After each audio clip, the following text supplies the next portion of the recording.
All right.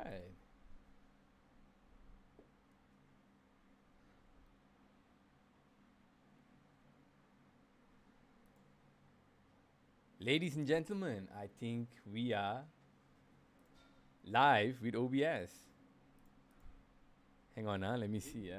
Oh, right, we're live. We're live with OBS. Oh, but I can't play my intro. All right, so I can't play my intro, but we're live. Ladies and gentlemen, welcome. Welcome. It's your boy Cousin Roy, everybody's cousin, some people's uncles, and I'd like to apologize for missing out on the episode last week. Honestly, I just wasn't feeling it, man. You know what I mean? Work and shit all got in the way. But I did follow the matches. I was watching the games. It was quite interesting. So we're gonna get into all of it today. Let's just start right off the bat with today's matches. So if I'm looking at I can't even share a screen with OBS, huh? You see, this is the problem. I don't know how you can't share a screen with OBS. You can't show anything with OBS. No wonder. So Restream was better, I suppose. Alright, now I know why people use Restream. Anyway, I don't know how to share a screen and to show you what happened, so I'm just going to talk today. Now, let's see. Let's catch up on this. So the Lakers, I think they won today, right? Let's see, LeBron James. Yeah, Lakers won very close. LeBron James had a killer game, 33 points, 5, 9, 2, and 1. But I want to get into the players that you probably need to look at this season for this week. Okay, so what I did was I had quite a lot of injuries. I had injuries to Evan Mobley. I had Joel Embiid, who was also out for a while. So to replace him, I brought in Shake Milton. Didn't do anything. D'Anthony Melton, I had to drop him because Dylan Brooks was back. And then now Ja Moran is out. Dylan Brooks will get more time. Desmond Bain will definitely benefit, but Melton only got a little bit of play time today. So I'm not sure whether Melton is somebody to get. Malik Monk seemed very often here and there. He doesn't seem like a player you can rely on week in and week out. He hardly, how many points did he get today? Excuse me, let me just do quick checkies. Oh, a quick checky would reveal that Malik Monk, I think, probably played like ass today. I don't think he even got double-digit points or so. Yeah, fuck my life. 2 points, 1 block, no steal, 2 assists, 2 rebounds. So I'm going to drop his ass right quick. Another person that I have in my Yahoo is Harrison Barnes. Harrison Barnes has been quite injured badly. So a lot of people are talking about Marvin Bagley the third, but I don't really have much faith on Marvin Bagley the third to play a lot. Now, maybe in like 2 or 3 weeks' time, maybe if there were injuries, if the other players are not playing well. But Richard Holmes is playing really well for them now. And he's bringing in Davion Mitchell also to taking some of the time out of this guy. So I'm not really sure whether taking Marvin Bagley the third now is a good idea, because if Harrison Barnes comes back, I think they will rely more on Harrison Barnes to get the points and the score. So I wouldn't take Marvin Bagley. And then moving on to John Wall. So latest news was John Wall might be back. Houston have decided to play him for whatever reasons. But who's going to pick John Wall? The guy's been injured so long. He hasn't played a game this season. Practice alone is not going to help. Jalen Green and Kevin Porter Jr. Have more upside, but a lot of people are saying drop Jalen Green now. So probably it's a good idea to drop Jalen Green. I think John Wall is just it's a risk. So if you take John Wall, hopefully he plays well for you, but I don't think he can play every single game and be scoring 20 over points every game. Prove me wrong, man. I like John Wall. I think he's a good player. Crocked by injuries and all these games and all this nonsense that the NBA clubs are trying to play, rest him so we can trade him. This and that is bullshit, man. It's just wasting away the guys here. So I don't think any team is going to come in for John Wall. He's owed 91 million or 90 million over the next 2 years. Just ridiculous sums of money. So Houston are pretty much fucked, man. I don't know. Let me know in the comments if you guys picked John Wall. Now, I also had, because I had Evan Mobley out, I picked Kevin Love and Ward. I had to drop Ward straight away. He was shit. Kevin Love is semi-useful. RJ Barrett was hot for a while, but again, he's playing like how he played last year. He was hot and cold, so I wouldn't take RJ Barrett from the New York Knicks. As far as Andre Drummond goes, I think, guys, you better drop him. Since Embiid is bad, Embiid is playing well, Drummond won't get the time. He's not going to get the rebound. He's not going to get the minutes. Just like how I dropped Shake Milton, drop Andre Drummond in a heartbeat. All right, what else? Nickel Alexander Walker is another one. He hasn't been playing very well lately. I think you should drop his ass too. Killian Hayes just came back from missing a few matches because he was injured from a thumb. He had a thumb injury. Let's see how he played. He had 6 points, 3 rebounds, 8 assists. Not bad. No blocks, no steal, 1 turnover. I think it's good. I think Killian Hayes from the Detroit Pistons is somebody to look forward for the future. Miles Turner has been a huge disappointment for me. I think in the third game of the NBA, he played very well. He scored 40 points. But people are saying, he's a tough guy to deal with. The coach doesn't want to play him. He's an abrasive character. But, guys, the guy is scoring points, man. The guy is scoring elite scorer, elite blocker. But he's playing what? Today he played 23 minutes. Shot 1 out of 4 field goals. Had no 3 points. He can shoot 3 points, by the way. He got 8 rebounds, 1 assist, 1 turnover, and 2 points. Yeah. Fuck that. De'Aaron Fox also had a shitty game today. 4 for 12. He only made 2 3-point, 4 rebounds, 2 assists, 2 blocks. Also bullshit. So a lot of my players are playing bullshit. So let's see. If you look at Yahoo really quickly, and we look at I'm going to look at the transaction trends. Let me just have a quick look at it. Blah, blah, blah. My team players. Okay, let's see. Available players. The top available players, Gary Trent Jr. But where is this transaction trends? See, when you use it on the PC, it's different than using it on the phone. Using it on the phone is so easy. Okay, let me see. Nobody's watching anyway, so I can take my time. Fuck me, man. Where is this? Fuck it, you know what? Use the good old phone. Since OBS can't let me share any fucking screens. Okay. So let's see. Players, transaction trends. Transaction trends. The number 1 transaction trend is Malik Monk.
how are you going to put Lakers as a winning team? I want to talk about Lakers for a while. Sorry, I was muted. I apologize. I want to talk about the Lakers for a while. How are you going to say that a lot of the channels and a lot of the what do you call it? Like the ESPNs, the BBCs, even Nigerian television, right? They were all saying that what you call it? Lakers were a contender. I didn't. If you watch our show where we were talking about the teams to look out for this season, I never put Lakers in any of the top 3 or top 5 teams to look out for, because how are you going to base those stats just on how are you going to base that just on stats? Like I never felt like Russell Westbrook was going to be the savior for Lakers. They had about 5-6 guys injured before the game. Trevor Ariza is still sitting down on the side of the bench there in his jeans and his shirt. He's not even like, what's happening, man? Talon Horton-Tucker played well, but then he seems like he can't play with James. From scoring 25 points a game, now he's scoring 2 points, 4 points. AD, you always worried that Anthony Davis will get injured, but man, Anthony Davis is the shit. Anthony Davis is awesome. So Lakers were never a contender for me this season. And I said it from the start. I said I put Lakers as my sleeper team, because I felt that if they can get everybody healthy, if they can get some chemistry, and they did not have a good preseason also, so if they can find their groove quickly, then only they will be a contender. How many matches are you going to go to overtime? These guys are like almost 40, man. AD is too tall, his legs are thin, jumping up, going down, it's difficult, you're going to get injured. Russell Westbrook is breaking so many shots, it's just almost ridiculous. It's like he can operate with impunity as long as he feels he has that aura about him, that I'm Russell Westbrook and I can do whatever I want. So that's too much. That's too much, man. They're not being, and then the other guy is not really getting much of a shout. I feel like Malik Monk suddenly getting hot that the other day, and then today going cold as fuck. So Lakers are not a contender for me. They're good enough to make the playoffs, but as Stephen A. Smith and the other guys were saying, they better not finish in the as the 8th seed, or they're gonna play Golden State in round 1 or maybe even round 2. They need to be in the 3rd seed or top 4 seed in order to avoid Golden State before the finals or semifinals.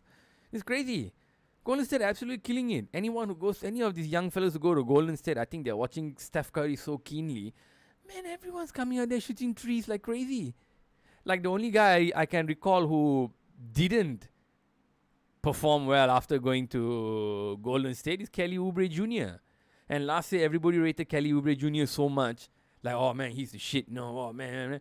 Yeah, 1 for 17. You remember that? Go and check. In the early days, 1 for 17, 2 for 19, 1 for 18. And he's not doing that much better too in Charlotte, right? Yeah, he's not doing that much better too in Charlotte now. So, this is the thing, guys. I feel that there needs to be a time where you call a spade a spade. Carmelo Anthony in the Lakers is another one who's also dipped a lot. I think it's going to be trouble, man. I think right now Milwaukee, Utah also not so much with Jokic out. Milwaukee,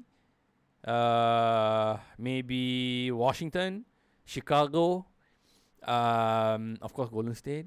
What's that other team? See, Jazz. Did I say Jazz? No, I did say Jazz. Jazz. Denver. I think those are still the team to watch. Celtics also kind of dropped off a little bit, but they might be there. I thought Indiana are the one team that would do well this season, but I think even with Chris Duarte there, Jeremy Lamb there, they don't have their identity as much yet. Minnesota, I hope they make it with we know they got a solid team this year, good backup. I haven't seen D'Angelo Russell get that as injured as often as he was last season by 6 weeks. So I really hope they make a run for it. It'd be nice to see if Minnesota go far, man. The guy Anthony Edwards, straight up legit, man. I like it. Another name I want to talk about was someone was talking about Willie Hernan Gomez. And apparently Willie Hernan Gomez is supposed to be another guy to look out for, or must have from the Pelicans. I still don't see it though. I think Jonas Valanciunas is still the best one there. I think the guys who have Zion now are just worried as fuck. I don't think Zion is going to come back before Christmas, bro. Like that boy going to have a lot of self-control if he's not going to put on more weight before Christmas, and it doesn't seem like that's going to happen. So pretty wasteful. Let me see. Just before I go, I wanted to ask you all what you all felt about Ben Simmons and Kyrie Irving. Where you think Ben Simmons should go, where you think Kyrie Irving should go.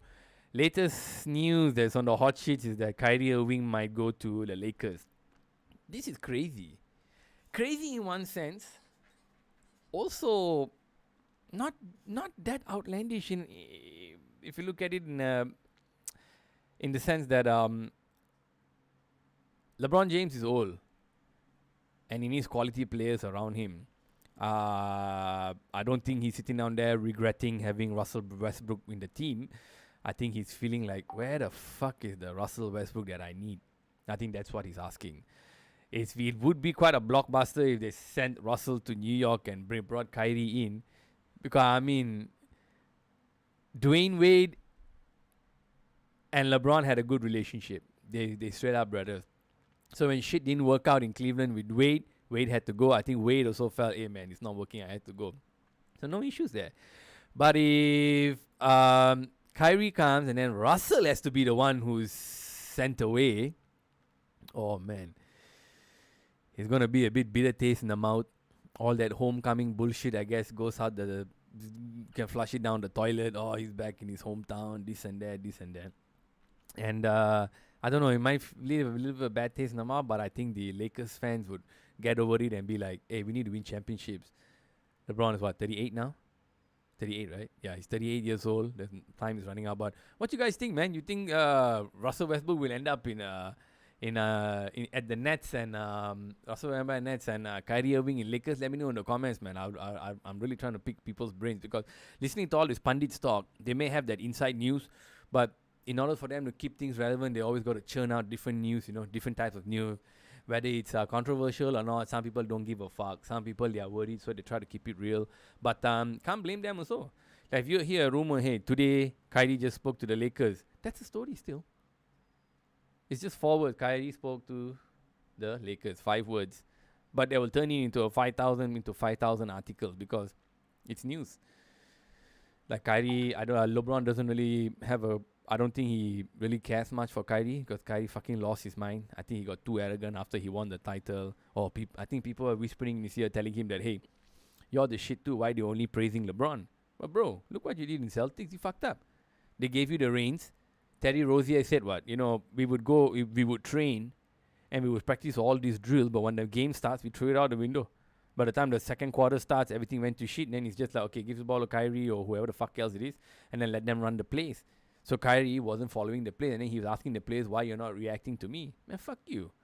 If you're not leadership quality, you can't lead a team. People don't want to follow you. And look what the fuck you're doing in the Nets. Even Harden is saying that day in one of the interviews, yeah, we're still trying to figure it out. I mean, there are things that, and then he said there were things that are out of his control that, he wished wasn't there. Then he kind of retracted and said, well, but these things happen. So I think he was kind of implying that this Kyrie Irving thing is too much. They need the guy on the pitch, pull up. They need the guy on the court to help them win a title. And now that's not happening. Harden is fat. I don't know why is he not exercising or what? Was he taking some pills to help keep the weight down, and then maybe that medicine is now on the ban list, so now he's putting on weight or he's not working as hard enough? I don't know, man. The guy still got talent. But he's not scoring as much because no more those stupid fouls, hooking their hand all the far. And I love that. I'm sick of seeing these stupid, ridiculous fouls and nonsense bullshit calls with people just running into defenders. It just spoiled the whole season, the game last season. So, yeah, I'm glad to see that out. And as a result, you don't see him scoring as much. So the players that didn't play this kind of bullshit, trying to get the cheap fouls and the points, are thriving, man. Like, look at... let me give you Zach LaVine. He never plays that. He doesn't do all that stupid Kevin Durant, the stupid hook shit. James Harden, Kevin Durant love that. Even Steph Curry, jumping and falling to the defender. Zach LaVine doesn't do that. Jimmy Butler doesn't do that. Who are the other tough players? Let me know in the comments, man. Anybody watching? I'm not even sure. Jimmy Butler, like Zach LaVine doesn't do that. I think, can I put De'Aaron Fox? But he's not playing that well though. Trae Young? Does Trae Young do that? Maybe Trae. The tough guys, the guys who always like drive to the basket, going, fucking attacking, like just, I don't give a fuck about you, boom, go running to the ball. they don't see any ill effects of this rule change. So the guys are always looking for that though. But I think Kevin Durant has found a way to overcome it. The guy is just class, man. Just pure class. So yeah, I guess that's about it. Just wanted to test and see whether I could stream with OBS. I'm sorry I couldn't. I'm not really sure how to bring in the theme because I usually use Restream. But yeah, this was fun, man. Hey guys, if anybody watched, I'm not sure there's anybody out there. Let me know how you found the comment. Let me know if I'm shit. Let me know if my commentary is crap. I do not mind whatsoever. If you think everything I said here today is bullshit, let me know in the comments it's bullshit. Hey, we all just here trying to make it, man. You know what? And on that, I'm going to end the show today. Ladies and gentlemen, it's your boy Cousin Roy. And once again, thank you for joining me for another episode of Rimshot. Alright, now how do I end this? You said your intro, you said your outro, and then now I don't know how to end it.